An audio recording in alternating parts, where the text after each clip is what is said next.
కలియుగంలో పాపం పరాకాష్ఠకు చేరుడంటే ఇదేనేమో. గుడి ఈవో గుడి పెద్దయ్య గారు కలిసి దేవుని సొమ్ములే మాయం చేసి అమ్మక తిన్నారంటే చూడురి ఎట్లున్నదో కథ.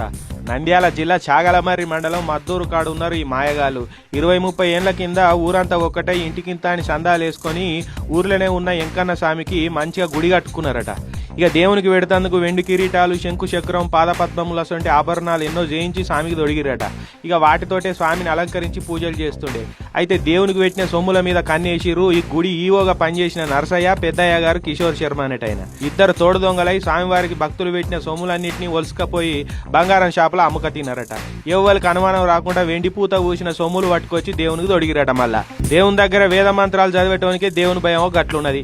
ఇక మన తప్పు ఎవ్వరికి తెలియదని ఇద్దరు మంచిగా ధీమాతోటి ఉన్నారు. చేసిన పాపం ఉత్తగానే పోదంటారు కదా. ఈ జూలైలో ఈవోగా చేసిన నరసయ్య రిటైర్ అయినాక జయచంద్రారెడ్డి అనే కొత్త ఈవో వచ్చిండట.